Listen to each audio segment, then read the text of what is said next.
ಪ್ರಿಯರಾದವರ, ಯೇಸುಕ್ರಿಸ್ತನ ನಾಮದಲ್ಲಿ ನಿಮಗೆ ನನ್ನ ಪ್ರೀತಿಯ ವಂದನೆಗಳು. ಯೇಸು ನಿಮ್ಮನ್ನು ಬಹಳವಾಗಿ ಪ್ರೀತಿಸುತ್ತಾನೆ. ನಾನು ನಿಮ್ಮನ್ನು ಪ್ರೀತಿಸುತ್ತೇನೆ, ನಿಮಗಾಗಿ ಪ್ರಾರ್ಥಿಸುತ್ತೇನೆ. ಅದಕ್ಕಾಗಿಯೇ ಇಷ್ಟು ಶ್ರಮಪಟ್ಟು ವಾಕ್ಯವನ್ನು ಹೇಳುವಾಗ ಒಂದು ರೂಮ್ನಲ್ಲಿ ಕುಳಿತು ಹೇಳಬಹುದಲ್ಲ? ಇಲ್ಲ, ನೀವು ಕೂಡ ಅನೇಕ ಸ್ಥಳಗಳನ್ನು ನೋಡಬೇಕು, ತಿಳಿದುಕೊಳ್ಳಬೇಕು, ಸತ್ಯವೇದ ವಾಕ್ಯಗಳನ್ನು ಅರಿತುಕೊಳ್ಳಬೇಕು, ದೇವರ ವಾಕ್ಯಗಳನ್ನು ತಿಳಿಯಬೇಕು ಎಂದು ಪ್ರಯಾಸ ಪಡುತ್ತಾ ಇದ್ದೇವೆ. ಕೆಲವೊಮ್ಮೆ ಮುಂಜಾನೆ 4 ಗಂಟೆಗೆ ಎದ್ದು ಸ್ನಾನ ಮಾಡಿ ಸಿದ್ಧವಾಗಿ 5 ಗಂಟೆಗೆಲ್ಲ ಹೋಗಿ ನಾವು ರೆಕಾರ್ಡ್ ಮಾಡೋದಕ್ಕೆ ಆರಂಭಿಸುತ್ತೇವೆ. ಈ ದಿನ ಅಮೆರಿಕ ದೇಶದಲ್ಲಿರುವಂಥ ಒಂದು ಮನೆಯ ಹಿಂಭಾಗದಲ್ಲಿ ನಿಂತು ನಿಮ್ಮೊಟ್ಟಿಗೆ ಮಾತನಾಡುತ್ತಾ ಇದ್ದೇನೆ. ನೋಡಿದಿರಾ ಹಿಂಭಾಗದಲ್ಲಿ ಎಷ್ಟು ದೊಡ್ಡ ಜಾಗ ಇದೆ ಎಂಬುದಾಗಿ. ಈ ಜಾಗವನ್ನು ಉಪಯೋಗಿಸಿಕೊಂಡು ಅನೇಕ ಮನೆಗಳಲ್ಲಿ ಸುಂದರವಾದ ತೋಟಗಳನ್ನು ಮಾಡಿಕೊಂಡಿರುವರು. ಈ ತೋಟ ನೋಡಿರಿ, ಅಮೆರಿಕದ ಒಂದು ಮನೆಯ ಹಿಂಭಾಗದಲ್ಲಿ ಇದೆ. ಒಳ್ಳೆ ಕರಿಬೇವು ಗಿಡ ಬೆಳೆದಿದ್ದಾರೆ, ಕರಿಬೇವಿನ ಮರ ಬೆಳೆಯುತ್ತಾ ಇದೆ, ಹಾಗೆ ನುಗ್ಗೆ ಮರ ಬೆಳೆಯುತ್ತಿದೆ, ಹಾಗೆ ತುಳಸಿ ಗಿಡ ಇಟ್ಟಿದ್ದಾರೆ. ಹಲವಾರು ತರಕಾರಿಗಳನ್ನು ಬೆಳೆದು, ತರಕಾರಿಗಳು ಈ ಟೊಮೊಟೊ ಹಾಗೆ ಬೆಂಡೆಕಾಯಿ ಇದನ್ನೆಲ್ಲ ಬೆಳೆಯುತ್ತಾರೆ. ಅನೇಕ ಮನೆಗಳ ಹಿಂದೆ ನೋಡಿದ್ದೇನೆ, ಆಪಲ್ ಮರ ಇರುತ್ತದೆ, ಪ್ಲಮ್ಸ್ ಇರುತ್ತದೆ, ಹಾಗೆ ಸೀಬೆಕಾಯಿ ಮರ, ಅಂಜೂರದ ಮರ, ಈ ರೀತಿ ಹಲವಾರು ಮರಗಳು. ಬಹಳ ಸಮೃದ್ಧಿಯಾಗಿರುವಂತ ದೇಶ. ಈ ಮಣ್ಣು ಫಲವತ್ತಾಗಿದೆ, ದೇವರು ಆಶೀರ್ವದಿಸಿದ್ದಾರೆ, ಆದ್ದರಿಂದ ಬಹಳ ಸಮೃದ್ಧಿಯಾಗಿದೆ. ದೂರದಲ್ಲಿರುವಂತ ಅವರ ಮನೆಯಲ್ಲಿ ಕೂಡ ನೋಡಬಹುದು, ಅವರು ಕೂಡ ತರಕಾರಿಗಳನ್ನು ಬೆಳೆದಿದ್ದಾರೆ.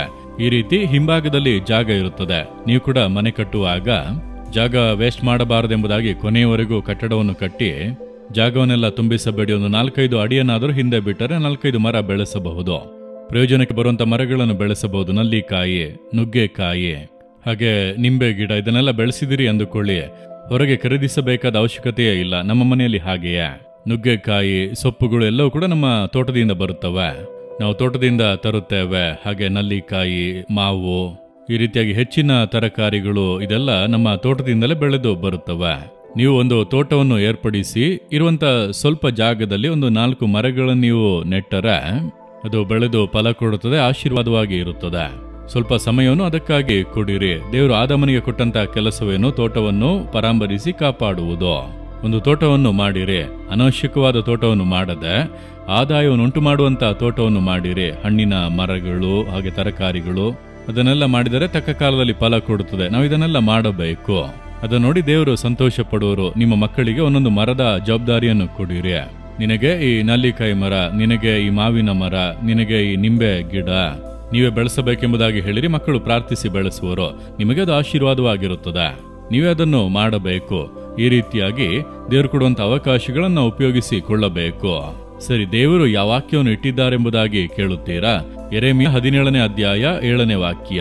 ಯಾವನು ಯೆಹೋವನಲ್ಲಿ ನಂಬಿಕೆ ಇಟ್ಟಿದ್ದಾನೋ, ಯಾವನಿಗೆ ಯೆಹೋವನು ಭರವಸವಾಗಿದ್ದಾನೋ ಅವನು ಧನ್ಯನೋ.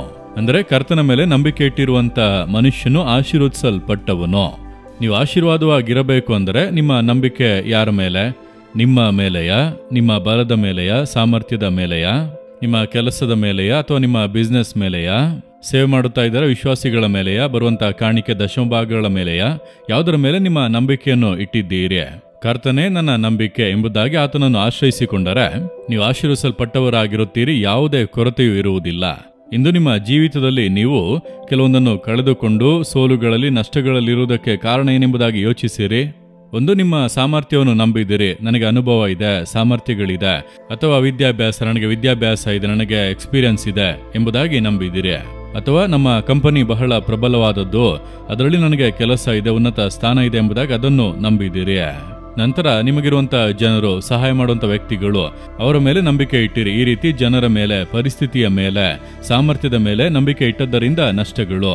ಆದರೆ ನಿಮ್ಮ ನಂಬಿಕೆ ಕರ್ತನ ಮೇಲೆ ಇದ್ದರೆ, ಈ ಕೆಲಸವನ್ನು ಕೊಟ್ಟಿದ್ದು ಕರ್ತನು, ಈ ವಿದ್ಯಾಭ್ಯಾಸವನ್ನು ಕೊಟ್ಟಿರುವಂತದ್ದು ಕರ್ತನು, ಬಿಸ್ನೆಸ್ ಅನ್ನು ಕೊಟ್ಟದ್ದು ಕರ್ತನು, ಕುಟುಂಬವನ್ನು ಕೊಟ್ಟದ್ದು ಕರ್ತನು, ಈ ಅವಕಾಶವನ್ನು ಕೊಟ್ಟದ್ದು ಕರ್ತನು. ಆತನೇ ನಂಬಿಕೆ ಎಂಬುದಾಗಿ ನೀವು ಭರವಸೆ ಇಟ್ಟರೆ ನೀವು ಆಶೀರ್ವಿಸಲ್ಪಡುವಿರಿ. ಕೆಲಸ ನಷ್ಟವಾಗುವುದಿಲ್ಲ, ಸೋಲುಗಳು ಬರುವುದಿಲ್ಲ, ಆಶೀರ್ವಾದದಲ್ಲಿ ಕೊರತೆ ಇರುವುದಿಲ್ಲ.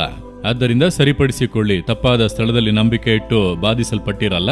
ಇಂದು ಕರ್ತನ ಮೇಲೆ ನಂಬಿಕೆ ಇಡಿ. ದೇವರ ಬಳಿ ಹೇಳುವಿರಾ, ದೇವರೇ, ನನ್ನ ತಪ್ಪಾದ ನಂಬಿಕೆಗಳು, ನನ್ನ ಸ್ವಾರ್ಥ, ನನ್ನ ಬಲ, ಮನುಷ್ಯರ ಮೇಲೆ ಇಟ್ಟ ನಂಬಿಕೆ, ಇದನ್ನೆಲ್ಲ ನೀವು ಕ್ಷಮಿಸಿಬಿಡಿ. ಇನ್ನು ಮುಂದೆ ನೀವೊಬ್ಬರೇ ನನ್ನ ನಂಬಿಕೆ. ನೀವು ಮನುಷ್ಯರನ್ನು ಉಪಯೋಗಿಸಬಲ್ಲವರು, ನನಗೋಸ್ಕರ ಜನರನ್ನು ಉಪಯೋಗಿಸುವಿರಿ, ಏನನ್ನು ಬೇಕಾದರೂ ಉಪಯೋಗಿಸುವಿರಿ. ಆದರೆ ನನ್ನ ನಂಬಿಕೆ ಯೇಸುವೆ, ಕರ್ತನೆ ಎಂಬುದಾಗಿ ಹೇಳುವಿರಾ? ಆ ರೀತಿ ಹೇಳಿ ನೋಡಿರಿ. ಹಿಂದೆ ಒಂದು ಅದ್ಭುತ ನಡೆಯುತ್ತದೆ, ಹಿಂದೆ ಬದಲಾವಣೆ ಬರುತ್ತದೆ. ಹಿಂದೆ ಒಂದು ಅತಿಶಯವನ್ನು ನಿಮ್ಮ ಜೀವಿತದಲ್ಲಿ ಕಾಣುವಿರಿ. ಹೇಳಿರಿ, ದೇವರೇ, ಯಾವ ಮನುಷ್ಯರು ಕೂಡ ನನ್ನ ನಂಬಿಕೆ ಅಲ್ಲ, ನನ್ನ ಸಾಮರ್ಥ್ಯವಲ್ಲ, ನನ್ನ ಬಲ ಅಲ್ಲ, ಯಾವ ಪರಿಸ್ಥಿತಿಗಳು ಅಲ್ಲ, ಕರ್ತನಾದ ಯೇಸುವೆ ನನ್ನ ನಂಬಿಕೆ. ನಿಮ್ಮೊಬ್ಬರ ಮೇಲೆ ನಾನು ಭರವಸೆಯನ್ನು ಇಟ್ಟಿದ್ದೇನೆ. ನಾನು ನಂಬುತ್ತೇನೆ, ನಾನು ಆಶೀರ್ವದಿಸಲ್ಪಟ್ಟವನು. ಇಂದು ಈ ಕಾರ್ಯದಲ್ಲಿ ನನಗೊಂದು ಅದ್ಭುತ ಮಾಡಿರಿ. ನಾನು ಅದ್ಭುತವನ್ನು ಕಾಣಲಿದ್ದೇನೆ ಯೇಸುವಿನ ನಾಮದಲ್ಲಿ. Amen, amen. Jesus redeem Kannada YouTube channel ಅನ್ನು ಸಬ್ಸ್ಕ್ರೈಬ್ ಮಾಡಿ. ಸಬ್ಸ್ಕ್ರೈಬ್ ಬಟನ್ ಕ್ಲಿಕ್ ಮಾಡಿ ಮತ್ತು ಬೆಲ್ ಬಟನ್ ಒತ್ತಿ. ಅನುದಿನ ಕಾರ್ಯಕ್ರಮದ ಮಾಹಿತಿ ಪಡೆಯಿರಿ.